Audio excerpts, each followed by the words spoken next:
Bem, na sequência nós vamos então analisar esse pequeno problema de um arranjo de capacitores a fim de ilustrar um pouco aquilo que vínhamos discutindo sobre representação equivalente de um sistema de capacitores. No item A do problema, nós devemos então calcular qual é a capacitância equivalente desse arranjo. No item B, nós temos então que calcular qual é a carga total armazenada por esse sistema. No item C, definirmos qual é a carga armazenada em um capacitor específico, naquele mais abaixo, de 6,5 nanofarad. E por fim, nós temos aí que determinar qual é a diferença de potencial, a queda de potencial no capacitor 7,5 nanofarad. Então vamos à resolução desse problema. Então, indo à solução do problema, o que nós temos aqui é a seguinte questão. Então, no item A,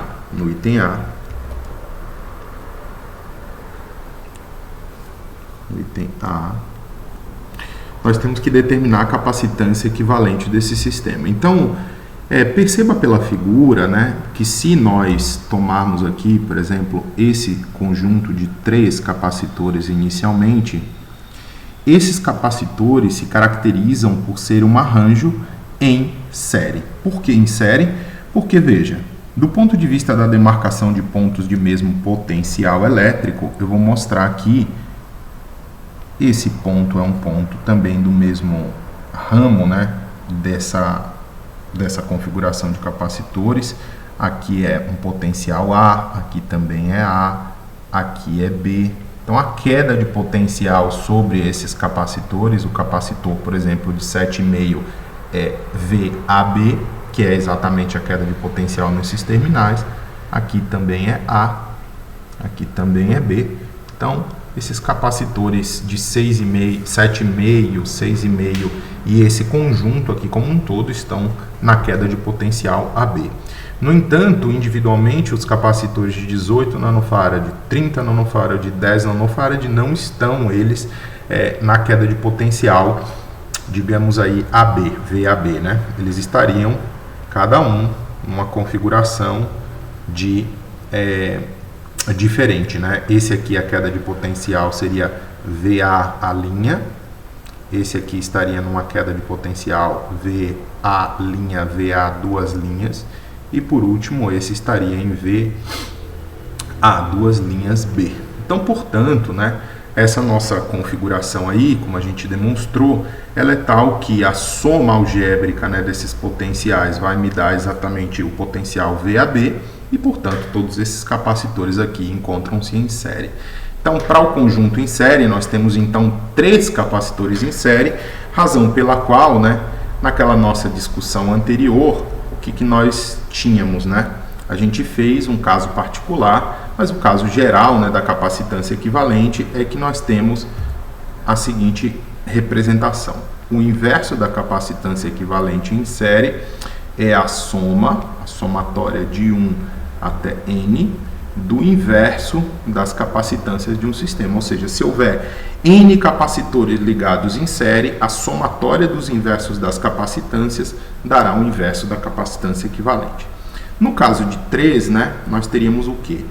1 sobre C equivalente é igual a 1 sobre, vamos chamar esse primeiro de C1, mais 1 sobre C2, que é esse aqui, mais 1 sobre C3, onde nesse caso, nós teríamos C1 igual a 18 nanofarad, C2 30 nanofarad e, por último, 10 nanofarad. Então, aí nós teríamos essa configuração e aí nós temos que fazer rapidinho essa conta aqui. Para não desorganizar muito isso aqui em termos das unidades, eu vou fazer o seguinte aqui, eu vou deixar 1 sobre C equivalente, não vou escrever exatamente as unidades, está implícito que o resultado final vai ser em nanofarad, então vou colocar só 1 sobre 18, mais 1 sobre 30, mais 1 sobre 10. Então, isso aí como, digamos assim, resultado final, né, nós vamos ter a seguinte contribuição. nós vamos ter lá a seguinte conta a fazer, que 1 sobre C equivalente tem que ser o mínimo múltiplo comum dessa fração aqui, que seria então 18 vezes 30 vezes 10, e aí nós teríamos ali, na verdade, para o primeiro fator, né, nós teríamos 30 vezes 10 mais, nesse caso aí, então, nós teríamos o seguinte, né, que, fazendo ainda de maneira genérica, sem colocar esses valores, né, nós teríamos que o inverso de C equivalente acharemos então o mínimo múltiplo comum para isso aqui, que daria em princípio C1, C2 e C3, e aqui apareceriam produtos cruzados, né, do tipo C2, C3, mais aqui apareceria C1, C3, aqui apareceria C1, C2. Ou seja, a capacitância equivalente nesse caso seria o produto das três capacitâncias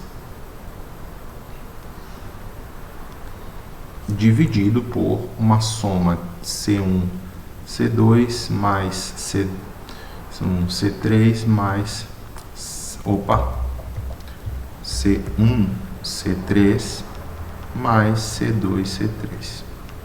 Veja que isso aqui tem as unidades apropriadas, né? Então, eu vou só, ao invés de tratar isso aqui com as unidades, né? Eu vou só colocar isso aqui com os valores, de fato, 18 vezes 10 vezes 30, dividido por 18 vezes 30, mais 18 vezes 10, mais 30 vezes 10. 30 vezes 10, certo? Bom, a primeira coisa que nós podemos fazer aqui, nessa conta, rapidinho, né, para a gente poder prosseguir, é perceber o seguinte: existe um fator comum sempre aqui, né, nessas equações de 10. Então, se eu eliminar 10 do primeiro fator, fica só 3, né, por causa desse 30. Esse fator 10 some, esse fator 10 some, se compensando com o de cima, certo? Nada mais natural do que isso daí. Existe também, eu posso retirar daqui, por exemplo, um fator 3 desse termo. Então, por exemplo, eu ficaria com... ou então vamos tirar logo o seguinte, vamos tirar logo um fator daqui comum que seja, por exemplo, 30. Vamos tirar 30 daqui já. Então, aí ficaríamos o seguinte, com esse fator, cancelando esse, 18 sobre 30, 18 sobre 30. Então, aqui eu ficaria com... Aqui eu teria um fator 10, porque aqui sobrou um 3, então ficaria 18 sobre 10. Aqui 18 sobre 30 mesmo, e lá em cima só 18. E aqui sobraria naturalmente um fator 1, não vamos nos esquecer disso. Então isso aqui, como resultado final, né, nos daria a seguinte capacitância equivalente. Então 18 no numerador, dividido por 18 sobre 10, mais 18 sobre 30, mais 1. Aqui ainda há um fator comum, né? Dá para a gente ainda operar um pouquinho isso aqui. Isso aqui tem fatores comuns, por exemplo, 3, né? Aqui daria 6, aqui daria 10, 2, aqui daria 3, aqui daria 5, então 3 quintos é a fração irredutível, né? E aqui ficaria, aqui daria um fator 2 daria 9, e aqui um fator 2 daria 5. Então, nós teríamos aí essa capacitância equivalente como sendo 18 sobre 9 quintos mais 3 quintos mais, se a gente preferir, 5 sobre 5, que é a mesma coisa que 1. Que aí a gente fatora esse 5 e traz isso aqui para cima, né? Então, a gente teria 18 vezes 5 dividido por 9 mais 3 mais 5. E naturalmente essa capacitância equivalente então se resumiria à seguinte fração: 18 vezes 5 dá 90, dividido por 9 e 5 são 14, 14 com mais 3, 17. Esse resultado teria que dar em nanofarad. Se nós fizermos essa conta aí rapidinho, isso aqui vai dar aproximadamente 5,29. Isso aí vai dar 5,29 ou 5,3 se a gente preferir, em dois significativos, mas como usamos 3 nesse problema, então vamos manter os 3, 5,29 nanofarad. Essa então é a capacitância equivalente do nosso sistema em série, né? Então, nós obtivemos a capacitância equivalente desse ramo, então nós vamos aí agora ter a seguinte configuração: nós teremos um ponto A aqui novamente, algo como uma capacitância equivalente aqui, nesse meio, um ponto B, essa capacitância seria de 5,29 nanofarad, ao mesmo tempo nós teríamos ainda uma capacitância aqui,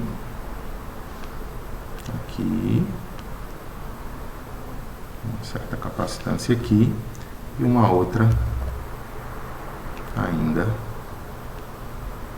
aqui, uma outra ainda aqui.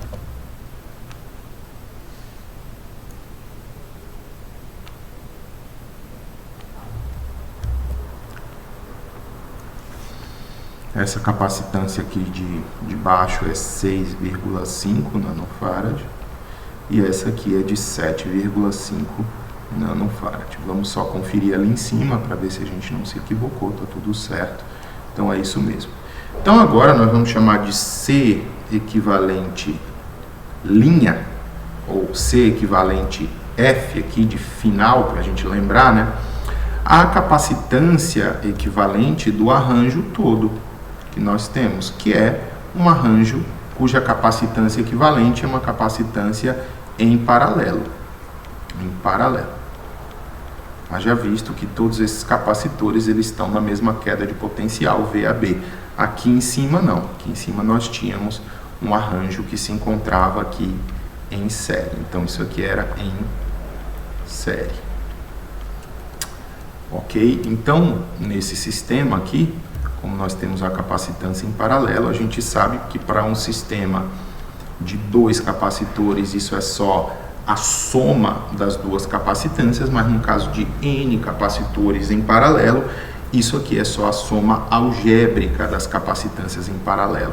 Razão pela qual nós teríamos aí a soma de 7,5 nanofarad mais 5,29 nanofarad mais 6,5 nanofarad.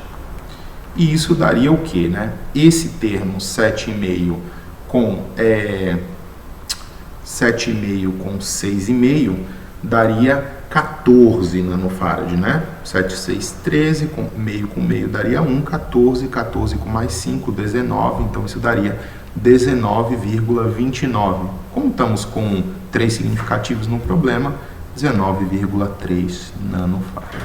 Essa aqui, então, é a nossa capacitância equivalente resultante daquele arranjo. Então, se a gente fosse reduzir todo esse arranjo aqui a um único capacitor, nós teríamos a capacitância equivalente de 19,3 nanofarad, aproximadamente.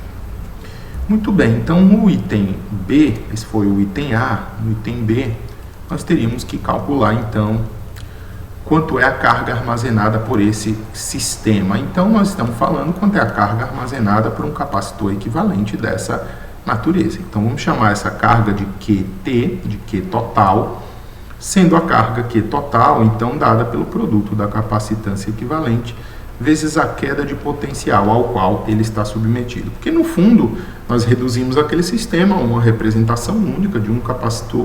Então, capacitância é carga dividida por DDP, então, portanto, carga é produto de capacitância por uma certa DDP. Então, vejamos aqui, então, que isso é 19,3 vezes 10 a menos 9 do farad, vezes uma diferença de potencial VAB, que nós podemos recuperar aqui em cima, que foi dada como 25 volts. Como 25 volts. Isso aí, então, vai dar para nós 19,3, 10 a menos 9 vezes 25, 4,83 aproximadamente, 4,83 vezes 10 na menos 7 do Coulomb. Então essa é a nossa segunda resposta aí do problema que nós estamos pondo. No item C, nós temos qual a carga armazenada no capacitor de 6,5, ou seja, nesse capacitor aqui. Então, quando nós olhamos para essa carga, vamos chamá-la de Q1, vamos chamar assim, vamos chamar aquele capacitor de baixo aqui, ó, esse capacitor, vamos chamar esse aqui de 1, esse aqui de 2, do meio, e esse aqui de 3, sem qualquer perda de generalidade aí. Então vamos chamar esse de Q1, a carga Q1 naturalmente não pode ser a capacitância equivalente, porque só estamos falando desse capacitor, mas é o produto da capacitância C1 vezes a queda de potencial nesse capacitor, que calha justamente de ser VAB. E isso é 6,5 vezes 10 a menos 9 do farad, porque isso é em nanofarad, vezes 25 volts. Vezes 25 volts. Então, isso aqui vai ser igual a quanto? Vamos fazer essa conta, né? 6,5 vezes 10 a menos 9 vezes 25. Isso dá 1,63 aproximadamente, vezes 10 a menos 7. Então, isso dá 1,63 aproximado, vezes 10 a menos 7. 7 do Coulomb. Por último, e algo bastante trivial, nos é solicitado qual é a diferença de potencial através do capacitor 7,5. Ora, naturalmente é VAB, que é 25. VAB, que é VA menos VB, que é 25 volts. Por quê? Porque foi justamente essa hipótese que a gente usou para definir a capacitância equivalente do sistema, haja visto que todos esses capacitores estão sob uma mesma queda de potencial, certo? Então espero que a gente tenha de fato discutido de maneira bastante calma e tranquila esse exercício, que fique bastante consolidado aquilo que falamos sobre arranjo de capacitores, pois na sequência nós passaremos então a falar sobre energia armazenada num capacitor.